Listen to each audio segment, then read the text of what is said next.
दोस्तों, एक शहर से दूसरे शहर जाना हो या एक राज्य से दूसरे राज्य जाना हो, ट्रेन से ज्यादा भरोसेमंद कोई साधन नहीं हो सकता। ये सस्ता होने के साथ साथ सड़क और हवाई रास्ते से ज्यादा सुरक्षित भी है। आपने भी कभी न कभी ट्रेन से सफर किया होगा या फिर अक्सर करते होंगे, लेकिन क्या आपके मन में कभी ये सवाल उठा है कि आखिर ये ट्रेन बनती कैसे है?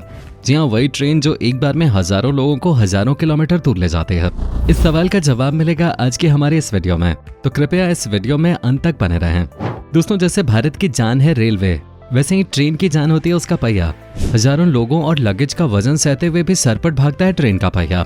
लेकिन सवाल ये है कि आखिर ट्रेन का पहिया बनता कैसे है? दरअसल रेल का पहिया बनाने की शुरुआत होती है लोहे के लंबे रॉड से। उसे इलेक्ट्रिक ब्लेड से पहले काटा जाता है। सही तरीके से इसके कई छोटे छोटे पार्ट्स करने के बाद इसे मैग्नेट के सहारे घुमाया जाता है। फिर लोहे की रॉड को इंडक्शन में डाला जाता है। ये इंडक्शन काफी पावरफुल होता है। 15 से 20 लोहे के रॉड को पूरी तरह लाल करने में से मुश्किल से 20 मिनट लगते हैं। इसके बाद इसे उठाकर कन्वेयर की सहायता से दूसरे मशीन के पास भेजा जाता है, जिसे क्लॉ मशीन कहा जाता है। क्लॉ मशीन इसे दूसरे इंडक्शन में डालता है, जो पूरी तरह लाल हो चुके इन रॉड्स को और गर्म कर देता है, जिससे कि इसे जिस आकार में चाहे उस आकार में ढाला जा सके। अब इसे दूसरे मशीन में डाला जाता है। इस मशीन में लगे 2 आर्म्स इन रॉड्स को सही जगह पर ला देते हैं। बस अब जरूरत होती है जोरदार चोट करने के, तो बिना देर के एक भारी भरकम प्रेस लोहे के इन टुकड़ों को प्रेस करता है। 2 बार के प्रेस में ही लोहे के टुकड़े ट्रेन के असली पहिए का शेप लेने लगते हैं। जब हम लोहे के टुकड़े की बात कर रहे हैं तो आप समझ रहे होंगे कि ये 5-10 किलो का होगा, लेकिन यहाँ ध्यान रखिए कि एक पहिया ही 5 से 6 क्विंटल यानी 500 से 600 किलो का तैयार होता है। इसके बाद इसे क्लॉ मशीन की सहायता से दूसरे मशीन पर ले जाया जाता है। ये मशीन लोहे के पहियों पर रोलर प्रेस करती है। ऐसा इसलिए ताकि ये पहिए पटरी पर फिट बैठ जाएं और फिर रफ्तार भरने के लिए तैयार हो जाएं। इस पूरी प्रक्रिया को कंप्यूटर से मॉनिटर किया जाता है। लेकिन कहानी यहीं पर खत्म नहीं होते। इन पहियों को सही शेप देने के बाद एक दूसरी मशीन पर डाला जाता है। ये मशीन पहिए के बीच वाले हिस्से पर प्रेस करती है और उसे धीरे धीरे काट कर हटा देती है, जिससे कि इसमें एक्सेल लग पाए। जैसे ही इन पहियों को यहाँ से निकाला जाता है, वैसे ही मशीन में पानी भर दिया जाता है। इसके बाद एक सेंसर इसकी लंबाई और चौड़ाई मेजर करता है। फिर इसे ठंडा होने के लिए पानी में डाल दिया जाता है। ठंडा होने के बाद फिर इसे एक फाइलिंग मशीन पर रखा जाता है, जो पाइपों के एजेस बनाता है और चमका देता है। चमकाने के बाद इस पर होल गिराए जाते हैं और इसे एक्सेल के साथ ज्वाइन कर दिया जाता है। अब इसकी टेस्टिंग होती है। टेस्टिंग में पास होने के बाद इस पर कलर चढ़ा दिया जाता है। इसके बाद होती है इसकी पैकिंग और इसे दूसरी फैक्ट्री में भेज दिया जाता है। इस तरह ये अपने मिशन पर जाने के लिए पूरी तरह से तैयार हो जाता है। पहियों के बाद अब बात पटरियों की। दोस्तों, पहले रेल की पटरियां लोहे की बनाई जाती थी, लेकिन ये बहुत कम ही टिक पाते थे। या तो ये जंग लगने की वजह से खराब हो जाते थे या फिर लगातार ट्रेन के गुजरने से इनका आकार छोटा हो जाता था। इसकी वजह से लोहे की जगह स्टील यानी इस्पात के पटरियों का बनना शुरू हुआ। स्टील के स्क्रैप को पटरी बनाने में कई प्रोसेस से गुजरना होता है। सबसे पहले इलेक्ट्रोमैग्नेट के जरिए स्क्रैप को कंटेनर में डाला जाता है। इसके बाद कंटेनर फुल होने पर ट्रक से दूसरे वेयरहाउस में ले जाया जाता है। यहाँ क्रेन इन कंटेनर को उठाकर फर्नेस में डालता है। फिर इलेक्ट्रिक करंट के द्वारा सारे स्क्रैप को 1600 डिग्री सेल्सियस तक पिघलाया जाता है। अब इस लावा को एक कंटेनर में डाला जाता है। फिर इस लावा को ट्यूब के जरिए एक सांचे में डाला जाता है। यहाँ एक पावरफुल टॉर्च इसे 3.5 मीटर के शेप में काट देता है। अब इसे क्रेन फर्नेस में डाल देता है, जहाँ फिर से इसे 5 घंटों के लिए 1200 डिग्री सेल्सियस पर गर्म किया जाता है। इसके बाद इस गर्म स्टील को कन्वेयर के जरिए दूसरे मशीन में डाला जाता है। जैसे ही गर्म स्टील ब्लॉक रोलर के अंदर जाता है, वैसे ही लंबा होना शुरू हो जाता है। जब इस रोलर में 3 से 4 बार गुजरता है, तो पहले से 4 गुना लंबा हो जाता है। इसके बाद इसे फिर से ब्लेड द्वारा 4 भाग में काट दिया जाता है और फिर फर्नेस में गर्म होने के लिए डाला जाता है। गर्म करने के बाद इसे नए सांचे में रखा जाता है, जहां ये पटरी का शेप लेता है। तो ऐसे होता है रेल की पटरियों का निर्माण। दोस्तों, अब बात करते हैं ट्रेन के डिब्बों की, जो हमें सुरक्षित रखते हुए एक जगह से दूसरी जगह पहुंचाता है। ट्रेन के डिब्बों का निर्माण शुरू होता है स्टील की बड़ी बड़ी शीट्स के साथ। इसे बनाने वाले कारीगर बड़ी ही सावधानी और कुशलता के साथ इन शीट्स को जोड़ते हैं। डिब्बों के अलग अलग साइड का निर्माण अलग अलग होता है। फिर इन शीट को एक दूसरे के साथ जोड़ा जाता है।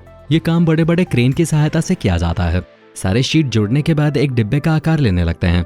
उसके बाद इसे पेंटिंग के लिए भेज दिया जाता है। फिर इसके नीचे के इंजन को तैयार किया जाता है। इसके लिए स्प्रिंग लगे बहुत बड़े लोहे के प्लेटफॉर्म पे सबसे पहले पहियों को लगाया जाता है। इसके बाद 3 पहियों का जोड़ा लगाकर कई सारे स्क्रू से फिट किया जाता है। हालांकि सभी ट्रेनों का सिस्टम एक सा नहीं रहता। इसके बाद एयर ब्रेक और बाकी पैनल को फिट किया जाता है। इसकी वजह से ही ट्रेन स्टेशन या कहीं भी सही टाइम पे रुक पाती है। इसके बाद पेंट हो चुके डिब्बों को फिट किया जाता है। फिर शुरू होती है इसकी इंटीरियर डिजाइनिंग। इसमें ट्रेन की फ्लोरिंग, इलेक्ट्रिसिटी, पैनलिंग, टॉयलेट का काम होता है। पूरी तरह तैयार हो चुके इन डिब्बों में एक काम बचता है फाइनल पेंटिंग का। इसके बाद ये डिब्बे उड़ान भरने के लिए तैयार हो जाते हैं। दोस्तों अब आप सोच रहे होंगे कि भारत में कौन कौन सी जगहों पर रेल कोच बनता है, तो इसकी जानकारी भी हम आपको दे देते हैं। इस लिस्ट में पहला नंबर आता है चेन्नई के इंटीग्रल कोच फैक्ट्री का, यानी ICF का।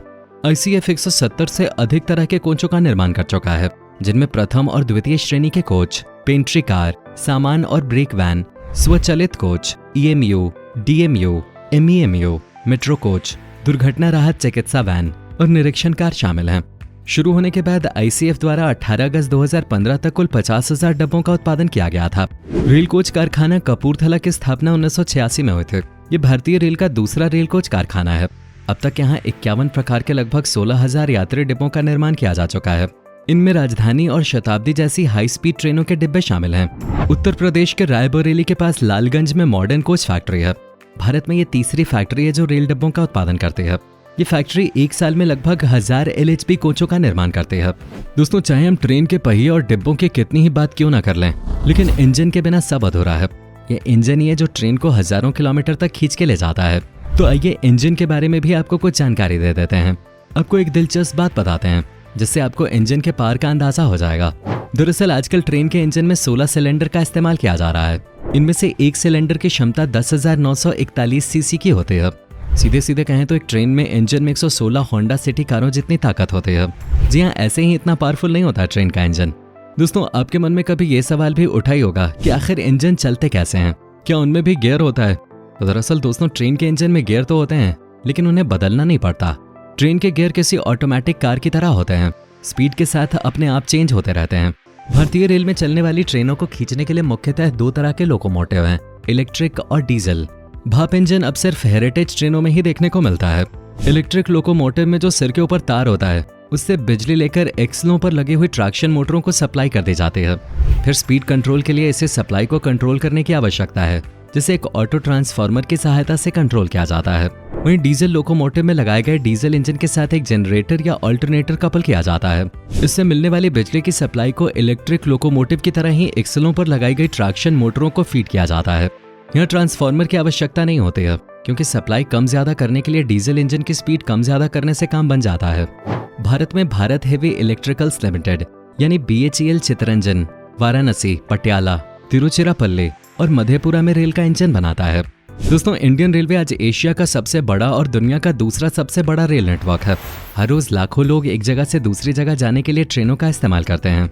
एक तरफ तो इसकी पहुंच वैसी जगहों तक है जहां सड़क से जाना संभव नहीं हो पाता, इसलिए ही तो भारतीय रेल भारत की जान है। उम्मीद है आज की इस वीडियो में आपको मजा आया होगा। मिलते एक नई वीडियो के साथ, लेकिन उससे पहले इस वीडियो को लाइक और शेयर तथा चैनल को सब्सक्राइब जरूर कर दें। धन्यवाद।